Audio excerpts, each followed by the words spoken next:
वेगवान घडामोडी, थेट सत्य आणि निडर पत्रकारिता. अफवांना नाही तर तथ्यांना देतो आम्ही जनतेचा आवाज. शोध बातमीचा, वेध सत्याचा. तुम्ही पाहत आहात सूर्य वार्ता न्यूज, जनतेचा विश्वास, सत्याचा प्रकाश. आज आपण आहोत गंगापूर तालुक्यातील लासूर स्टेशन परिसरामध्ये असलेल्या वैरागड या ठिकाणी आणि आज हृदय पिळवून टाकणारी एक घटना या ठिकाणी घडलेली आहे. या एमएससीबीच्या महावितरणच्या भोंगळ कारभारामुळे आज एक शेतकऱ्याचा बैल या ठिकाणी तरपूर या ठिकाणी मृत्यू झालेला आहे. आज आपण बघत आहात वैरागड या ठिकाणचे जे शेतकरी आहेत मारुती जनार्दन शेजवळ, हे सकाळी या ठिकाणी मशागत करत असताना या ज्या आपण बघत आहात या तुटलेल्या तारा या ठिकाणी आहे. या तुटलेल्या तारा असून त्यामध्ये विद्युत प्रवाह होता, परंतु त्या निष्क्रिय असलेल्या वायरमनने त्या ठिकाणी ते विद्युत प्रवाह नाही असं त्यांना सांगितलं होतं. 15 दिवसापूर्वी त्यांनी या ठिकाणी सांगितलं होतं या ठिकाणी दुरुस्ती करावी, वीज जोडले झाडं तोडावे, परंतु त्यांनी पैशाची मागणी या ठिकाणी केली असा शेतकऱ्यांचा आरोप या ठिकाणी आहे. आणि ती मागणी पूर्ण न केल्यामुळं त्यांनी या ठिकाणी कुठल्याही प्रकारे दुरुस्तीचं काम या ठिकाणी केलं नाही आणि दुरुस्तीचं काम न केल्यामुळं आज या ठिकाणी हा बैल शेतकऱ्याचा या ठिकाणी दगावला गेलेला आहे.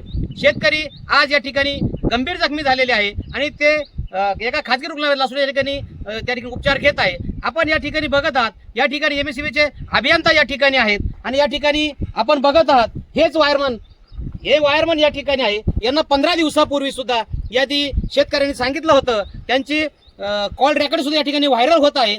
सांगून सुद्धा त्यांनी काम केलं नाही आणि या ठिकाणी हा बैल जो आहे हा बैलाचा या ठिकाणी तडफड मृत्यू झालेला आहे. शेतकरी या ठिकाणी संकटात असताना याच्यामध्ये मागच्या वर्षी ओला दुष्काळ होता, या ठिकाणी सुद्धा निसर्ग कोपलेला आहे आणि अशा परिस्थितीमध्ये पुन्हा शेतकऱ्यावर या ठिकाणी एवढं मोठं संकट फक्त महावितरणच्या भोंगळ कारभारामुळे, निष्क्रियपणामुळे आज या ठिकाणी घडलेलं आहे. आज या ठिकाणी आपण बघूया या ठिकाणी जे अभियंता आहेत आपण त्याचीच या ठिकाणी विचारूया. सर, आपल्या हलगर्जीपणामुळे या ठिकाणी आपण या शेतकऱ्याच्या बैलाचा मृत्यू झालेला आहे, याबद्दल आपण काय सांगणार आहात आणि याला भरपाई देणार आहात का आणि याच्यावरती कारवाई कोणावर करणार आहात?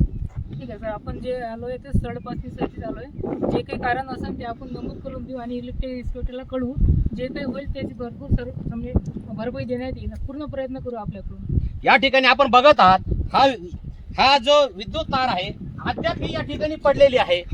या ठिकाणी आपल्याला या समोर आपण विद्युत तार या ठिकाणी आजही पडलेली आहे. या ठिकाणी बैल आहे समोर आपण बघत आहात. या ठिकाणी तारा तुटलेल्या आहे आणि या ठिकाणी झाडं आहेत, फांटे आहेत. आपण या ठिकाणी कुठल्याही प्रकारचं या ठिकाणी लक्ष दिलेलं नाही. मग आपल्यावर कारवाई का करण्यात येऊ नये अशी शेतकऱ्याचं मागणी आहे. ठीक आहे, याला जे जबाबदार असतील त्यांच्यावर पण कारवाई करण्यात येईल आणि जे काही मेंटेनन्सचं काम असेल ते लवकरात लवकर करण्यात येईल. या ठिकाणी जी भरपाई आपण देणार आहात का?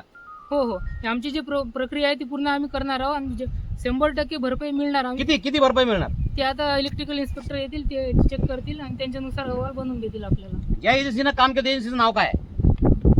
ते एजन्सी नाही, आपली ही जी लाईन आहे ना, ही एलटीजी लाईन आहे. याच्यामध्ये काय जुनी लाईन आहे, याच्यामध्ये काही मेंटेनन्स वगैरे काही नव्हतं. जर समजा काही झालं आपल्याला, जर समजा फोन आला किंवा शेतकऱ्याचं काही जर आले फोन, तर मग आपण ते करून देतो. समजा डिस्ट्रीब्युशन बॉक्स खराब झाला किंवा मग वायर तुटली, काही झालं, पोल पडला, तर मग आपण ते करून देतो. सर, मग 8 दिवस झाले सदर शेतकऱ्यांचं तुम्हाला माहिती नाही, मला फोन नाही आला. मला कोणाचा फोन नाही आला. शेतकरी खोटं बोलतोय का? ते वायरमनला सांगितलं असेल. मग आता दोष मग वायरमन दोष आहेत का? ते आता बघावं लागेल, चौकशी करावं लागेल. बरं, सदर शेतकरी जे जखमी शेतकरी त्यांनी आज सांगितलं की बाबा या वायरमननी पैशाची मागणी केली होती, त्याबद्दल काय सांगता? ठीक आहे, ते आपण चौकशी करू आणि त्यांच्यावर पण कारवाई करण्यात येईल. मग आता तुमची पुढची दिशा काय असेल नेमकी? ठीक आहे, आता यांचा अहवाल वगैरे आम्ही बनवतो, रिपोर्टिंग करतो आम्ही महावितरणच्या याला, इलेक्ट्रिकल इन्स्पेक्टरला. ती येतील, अहवाल करतील, त्याच्यानुसार कारवाई करण्यात येईल.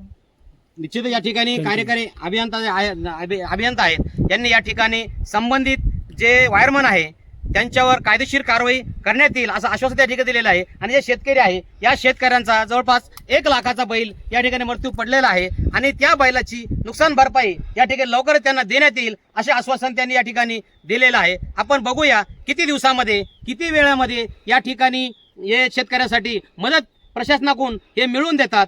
परंतु शेतकऱ्याचं म्हणणं असं आहे का इंजिनियर आणि वायरमन हे जबाबदार आहे, त्यांच्यावर सदोष मनुष्यवधाचा गुन्हा दाखल करावा अशी शेतकऱ्याची मागणी आहे. परंतु या ठिकाणी जनतेचं म्हणणं आहे या ठिकाणी प्रशासन, या ठिकाणी विद्युत महामंडळ या ठिकाणी आणखी किती जनावरांचा, किती लोकांचा बळी घेणार म्हणजे दुरुस्ती केलं जाईल हे बघणं या ठिकाणी गरजेचं आहे. मी आप्पासाहेब वंजारे, जिल्हा प्रतिनिधी, छत्रपती संभाजीनगर, औरंगाबाद.